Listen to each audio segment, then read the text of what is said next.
Aye, lad. The Council of Valkyries. The Valkyries are of Valhalla, are they not? Glad to see you're paying attention, brother. You are correct. Valhalla, the great hall of the Einherjar, is their home within Asgard. But while there, they are subject to the scrutiny of the All-Father himself. And relations between the Valkyries and Odin were tense during my tenure as his advisor. Why? Well, that's an even longer story, lad. For now, why don't we look around for some clues?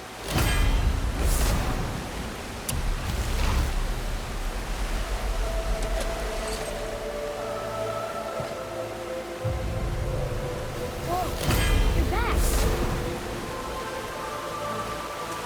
Hello? I don't think she can hear you, lad. The helms must only retain but a small portion of their owner. I'd wager the rest is in transit to Valhalla to try and fix the mess left by their absence. Yeah. Who is she? Gunnar, Mistress of War. After any conflict, big or small, she would be first on the scene, sussing out the worthy spirits for a free trip to Valhalla. A gruesome task, but she took great pride in it. Any conflict? Impossible. It's true. She had help from her sisters, of course, but Gunnar was always first to arrive. Her judgment of the fallen was unparalleled, and an invaluable resource to Odin. She was one of his favourites.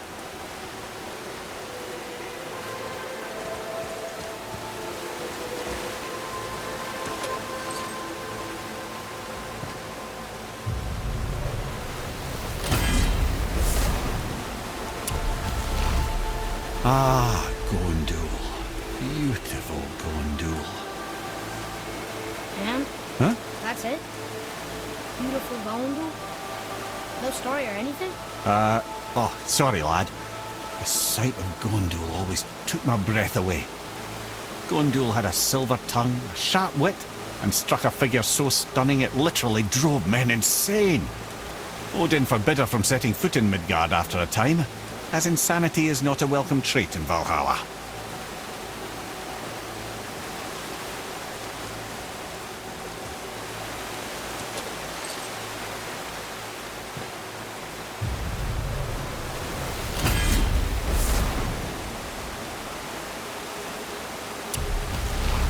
This is none other than Geirdriful, the Master of Arms in Valhalla, responsible for arming and training Odin's Einherjar. Is what? His army come Ragnarok. The entire reason Valhalla exists, you see. The Einherjar wait in the Great Hall endlessly, feasting, drinking and fornicating themselves silly. Once Ragnarok begins, Odin calls them into service to fight on his behalf. Geirdriful had her hands full training that lot.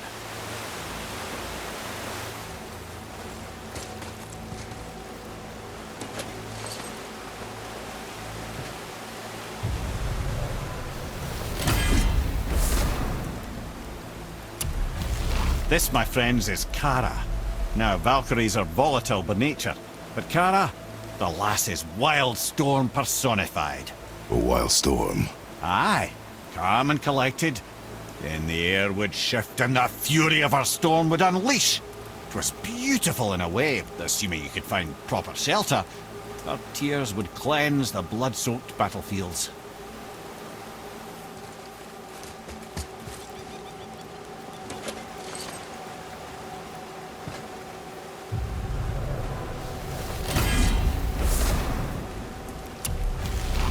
This is Rota, a chooser of the slain. I thought all the Valkyrie did that. Not exactly, lad. Although that is what they're most famous for, and by far their greatest responsibility. You've seen what happens to the dead without the judgment of the Valkyries. Hellwalkers. That's right. Rota, Gunnar, Skuld. Without them to clean up the aftermath of battle, hell overflows with souls meant for Valhalla. A sorry state of affairs. Rota must be beside herself.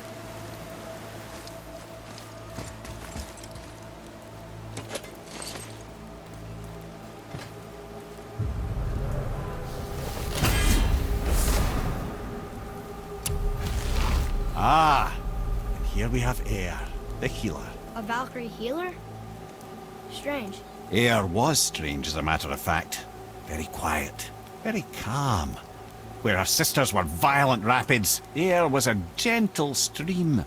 She healed the wounds of both mortals and gods. and even a certain all-knowing sage who once drank too much and fell off a mountain. Not my proudest moment.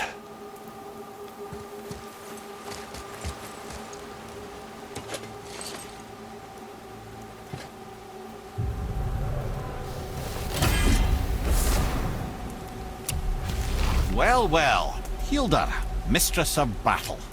She and Odin got on quite well, actually. Her and the other Valkyries, not so much. She would spend most of her time here in Midgard observing discord between the living, and sewing some up herself from time to time. She lived for conflict. Some say she was conflict personified. I wonder what will become of her now that she's free.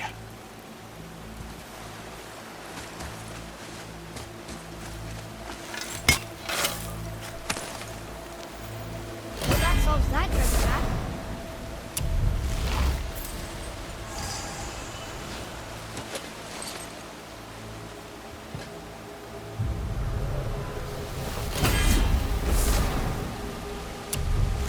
Olrun, once the daughter of a powerful chieftain.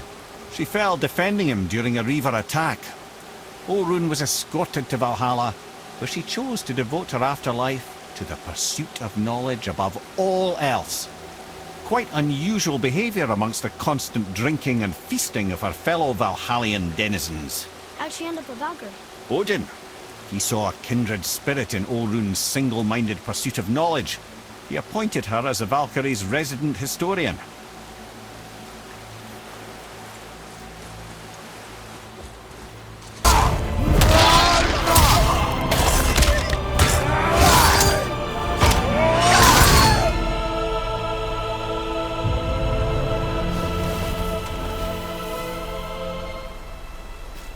Thank you, friends. You have saved the Valkyries. Sigrun, how did this happen? Mimir, is that you? You have been freed, but... Freedom comes at a price, milady. You speak truly. Countless winters we served the All-Father. But only through his union to the Queen did we ever taste some measure of freedom. But aren't you the queen? There has only been one Queen of the Valkyries, the goddess Freya. When Odin severed her wings, I served in her absence, but it wasn't enough for the All-Father. He used an archaic piece of magic, corrupting my sisters. I tried to contain the damage by imprisoning them in places where they could cause no harm, but soon I lost myself as well. Sigrun, I'm sorry for being so worthless. I could have done something, or tried at the very least. What will you do now? I must reunite with my sisters. Together we can restore balance to the realms. You have the eternal blessings of the Valkyries.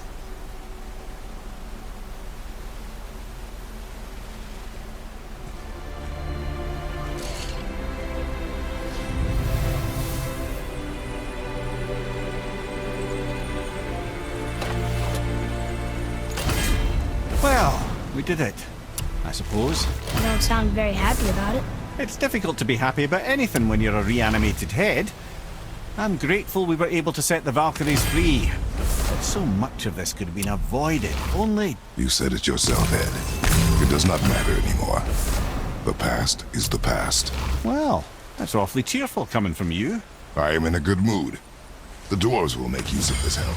Your dad's a wee bit single-minded, isn't he, lad? Definitely.